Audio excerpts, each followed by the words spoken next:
मेहनत इतनी खामोशी से करो कि सफलता आपकी शोर मचाए।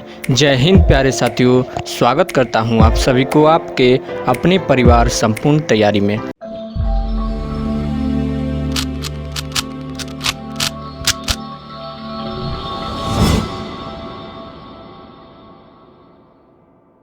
दोस्तों, आप सभी को पता है कि हम लोग इंग्लिश का क्लास कर रहे हैं नंबर 1 इंग्लिश स्टडी चैनल पे, और आज पार्ट 8 है। आप लोग अगर अभी तक पिछले वाले वीडियो को नहीं देखा है तो जाके जल्दी से वहाँ पे देख लीजिएगा, और वीडियो कैसा लगा कमेंट बॉक्स में मुझे ज़रूर बताइएगा। दोस्तों, हमारे साथ लास्ट तक बने रहिएगा। बस 5 मिनट का वीडियो होने वाला है। यूज ऑफ या ओवर, यूज ऑफ और ओवर का प्रयोग हम लोग कहाँ कहाँ करने वाले हैं।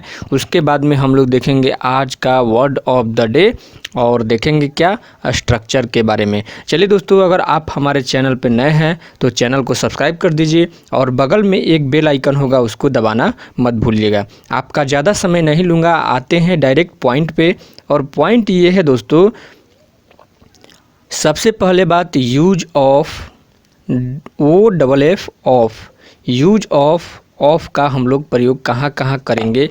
तो ऑफ का प्रयोग ध्यान से सुनिएगा और नोट करते चलिएगा। कॉपी पेन लेके बैठ जाइए और ध्यान से सुनिएगा, नोट करते चलिएगा। ऑफ का प्रयोग कहाँ करते हैं, सबसे पहला पॉइंट नोट कीजिएगा। पहला पॉइंट ये है, ऑफ का प्रयोग स्थान से अलग होने का भाव अगर कहीं पे व्यक्त हो रहा हो, किसी भी स्थान से अलग होने का भाव व्यक्त हो रहा हो, तो वहाँ पे हम लोग डबल ऑफ का प्रयोग करेंगे। एग्जाम्पल समझते हैं। सबसे पहला एग्जाम्पल मैं ले लेता हूँ। He fell off the horse, he fell off the horse, यानी कि वह घोड़े से गिर गया। तो घोड़े से अलग होने की बात यहाँ पे बोल रहा है, इसलिए हम लोग डबल OF का प्रयोग करेंगे। ये बिल्कुल करेक्ट सेंटेंस हो जाएगा। दूसरा एग्जाम्पल है ही जंप्ड। दूसरा एग्जाम्पल क्या है, he jumped off the table, he jumped off the table. इसका मतलब ये है वह टेबल से कूद गया। टेबल से कूदा, इसका मतलब ये है कि टेबल से अलग हो रहा है। अपने जो पहले स्थान पहले टेबल पर था, और टेबल से अलग होकर कहाँ पे आ गया, ज़मीन पे कूद के आ गया नीचे। तो इसलिए हम लोग किसका प्रयोग करेंगे इसमें हमेशा ध्यान रखिएगा, हमेशा OFF ऑफ का प्रयोग होता है। दोस्तों, ऑफ का प्रयोग उसके बाद में हम लोग नेक्स्ट पे चर्चा करेंगे। सेकेंड नंबर जो है यूज ऑफ ओवर, जो कि काफ़ी इम्पोर्टेंट है। बहुत ज़्यादा क्वेश्चंस इससे कॉमन एरर में जो कि SSC में पूछता है, बहुत ही इम्पोर्टेंट है। आप लोग ध्यान दीजिएगा और इसको अच्छे तरीके से नोट कर लीजिएगा। सबसे पहले पॉइंट की बात करेंगे। पहला पॉइंट, ओवर का प्रयोग कहाँ किया जाए। ओवर का प्रयोग दोस्तों ऊपर के अर्थ में वहाँ किया जाता है जहाँ संपर्क या सटा हुआ का बोध हो। जैसे कहीं पर सटा हुआ का बोध हो तो वहाँ पे हम लोग ओवर का प्रयोग कर सकते हैं। जैसे मैं बोल दिया, spread this cloth over the table, इस कपड़े को टेबल के ऊपर फैला दीजिए। तो दोस्तों, जब भी आप किसी कपड़े को, ये मान लीजिए कि एक टेबल है, ये मान लीजिए कि एक टेबल है, और किसी अगर कपड़े को इस पे आप लोग फैलाते हैं तो टेबल से ये सटा हुआ रहता है कि नहीं रहता है, ये बताइए मुझे। बिल्कुल सटा हुआ रहता है। तो यहाँ पे हम लोग ओवर का प्रयोग करेंगे। Spread this cloth over the table, on का प्रयोग बिल्कुल नहीं करेंगे, ऑन का प्रयोग यहाँ पे गलत हो जाएगा। उसी तरह से मैंने बोल दिया आप लोगों से, he put her hand over my mouth to stop my screaming. तो यहाँ पे भी मेरे मुंह को बंद करने के लिए बोल रहा है, स्क्रीमिंग रोकने के लिए, मुंह को बंद करने के लिए अपना हाथ जो करता है मुंह पे रख देता है।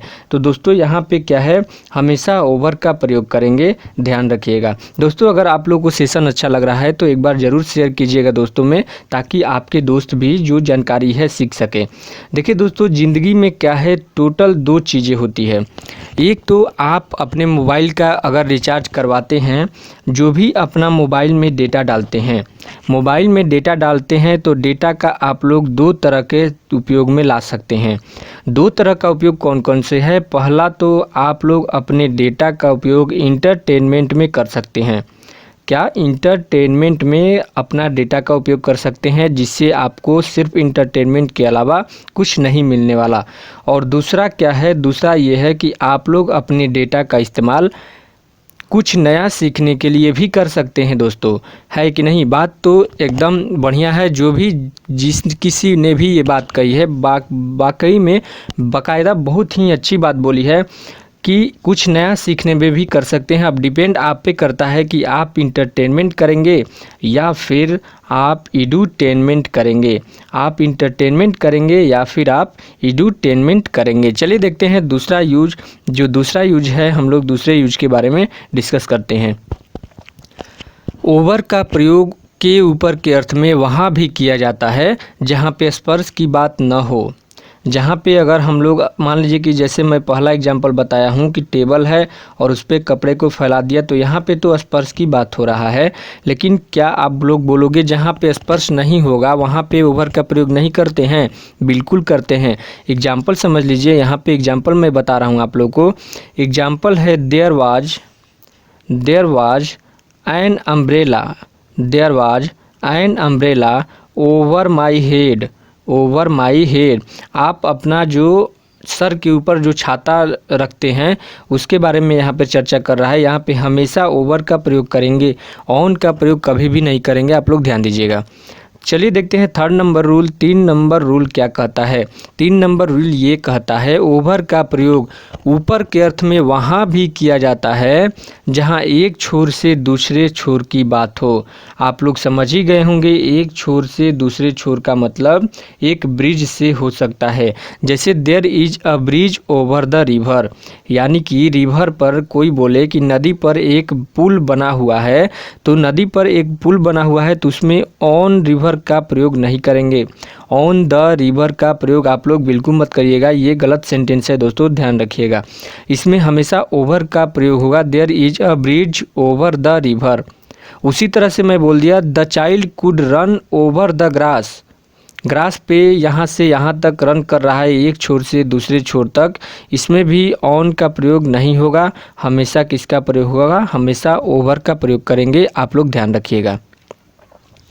अगला जो रूल है 4th नंबर रूल, ओवर का प्रयोग उस पार के अर्थ में भी किया जाता है। अगर कहीं पे आप लोगों को उस पार दिख जाए तो आप लोग इसका प्रयोग कर सकते हैं। ऐसा कि आप लोग, मतलब मैं जैसे एग्जांपल से समझा देता हूँ। एग्जांपल मैं बोल दिया आप लोगों से मेरा विलेज, मतलब मेरा गांव गंगा के उस पार है। मेरा जो गांव है गंगा नदी के उस पार है, तो मैं बोलूँगा my village is over the Ganga. Across का प्रयोग या ऑन का प्रयोग यहाँ पे नहीं होगा। My village is over the Ganga right sentence हो जाएगा दोस्तों।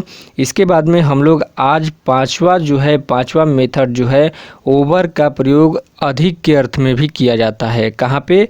अधिक के अर्थ में भी। दोस्तों आप लोग नोट करते चलिएगा, नोट कर रहे हैं ना सभी लोग? एक बार जल्दी से थम्स अप कर दीजिए कि आप लोग जो है मैं जो पॉइंट बोल रहा हूँ सारे पॉइंट इंपॉर्टेंट है और आप लोग उसे नोट कर रहे हैं। ओवर का प्रयोग से अधिक के अर्थ में भी किया जाता है। जैसे मैं एग्जांपल बोल दूं the river is over 60 miles long. Last जो है, लास्ट में 6 नंबर में ओवर का प्रयोग कहाँ किया जाता है? तो ओवर का प्रयोग दोस्तों प्रत्येक जगह होने वाले का भाव व्यक्त अगर हो। जैसे मैं बोल दूं it is raining all over the country, मतलब कि जो वर्षा होती है कहीं एक जगह तो नहीं होती है, या तो 2 जगह 3 जगह 4 जगह, प्रत्येक जगह पर होने वाले का अगर आप लोगों को भाव व्यक्त हो जाए उसमें, मतलब it is raining all over the country, तो आप लोग ओवर का प्रयोग करेंगे। हमेशा ध्यान में रखिएगा, ओवर का प्रयोग आप लोग करेंगे और ये बिल्कुल सेंटेंस सही है। चलिए दोस्तों, आप लोग कमेंट बॉक्स में कमेंट करके मुझे ये बताइए कि वीडियो जो है कैसा लगा, और आप जो है चैनल को सब्सक्राइब करना मत भूलिएगा। चैनल को सब्सक्राइब कर लीजिए। आज हम देखते हैं एक बहुत ही शानदार जो स्ट्रक्चर है, स्ट्रक्चर के बारे में। सबसे पहले स्ट्रक्चर के बारे में हम लोग चर्चा करेंगे, और जो क्वेश्चन ऑफ द डे है, आज का वर्ड ऑफ द डे है, वो नीचे कमेंट बॉक्स में पिन कर दिया जाएगा। आप लोग वहां से जाके देख लीजिएगा। चलिए देखते हैं स्ट्रक्चर का आप लोग को पता है क्या होता है? सबसे पहले होता है स्ट्रक्चर का पहचान। स्ट्रक्चर को हम लोग पहचानेंगे कैसे? आइए मैं सिखाता हूँ स्ट्रक्चर को आप लोग कैसे पहचानेंगे। अगर वाक्य में आप लोगों को क्या दिखे, जैसे मैं बोल दूँ, मैं तैरने से अधिक टहलना पसंद करता हूँ, मैं मछली से अधिक मांस पसंद करता हूँ, मैं खेलने से अधिक पढ़ना पसंद करता हूँ। तो इस तरह के शब्द, इस तरह के जो स्ट्रक्चर हैं, इसको कैसे ट्रांसलेट किया जाए आप लोग इसमें आज सीखने वाले हैं। सबसे पहले हम लोग किसका प्रयोग करेंगे? सबसे पहले हम लोग सब्जेक्ट लिखेंगे। उसके बाद में दोस्तों सब्जेक्ट के साथ में अगर एस या एस लगता है तो हम लोग लगाएंगे प्रेफर या प्रेफर्स। क्या लगाएंगे? प्रेफर या प्रेफर्स। सब्जेक्ट प्रेफर या प्रेफर्स। उसके बाद में वर्ब में ING लगाना है। वर्ब में क्या लगाना है? ING लगाना है। और उसके बाद टू लगाएंगे। टू के बाद में फिर वर्ब में ING, फिर वर्ब में ING। दैट्स ऑल आपका जो है ट्रांसलेट हो जाएगा। चलिए एग्जाम्पल देखते हैं। जैसे मैं आप लोगों से पहला एग्जाम्पल क्या बोला था, मैं तैरने से अधिक टहलना पसंद करता हूँ। बनाते हैं इसको। सब्जेक्ट क्या है? आई, और आई के साथ में एस या एस नहीं लगता है, आपको पता है। आई प्रेफर, क्या बोलेंगे? I prefer walking, I prefer walking to swimming, walking to swimming, to swimming. यहाँ पे दोस्तों एक बात ध्यान रखिएगा, मैं तैरने से अधिक टहलना पसंद करता हूँ। जो लास्ट में वर्ब आएगा उसको सबसे पहले लिखेंगे, और जो सबसे पहला वर्ब आएगा उसको हम लोग लास्ट में लिखेंगे। जैसे तैरना सबसे पहले आया था, मैं तैरने से अधिक, तो तैरने से अधिक तो इसको लास्ट में लिखे थे, और टहलना पसंद करता हूँ तो इसको हम लोग शुरू में लिखे हैं। चलिए दोस्तों, आप लोगों को एक होमवर्क दिया जा रहा है। होमवर्क आप लोग कमेंट बॉक्स में कमेंट करके बताइएगा। मैं आप लोगों से पूछूंगा, मैं खेलने से अधिक पढ़ना पसंद करता हूँ, मैं खेलने से अधिक पढ़ना पसंद करता हूँ, मैं खेलने से अधिक पढ़ना पसंद करता हूँ। तो आप लोगों को इसका ट्रांसलेशन बताना है। ये स्ट्रक्चर है, स्ट्रक्चर का आप लोगों को ट्रांसलेट करना है। इसको कमेंट बॉक्स में कमेंट करके आप लोगों को बताना है कि इसको कैसे बनाया जाए। चलिए दोस्तों, मिलते हैं अपने नेक्स्ट वीडियो में। तब तक के लिए जय हिंद।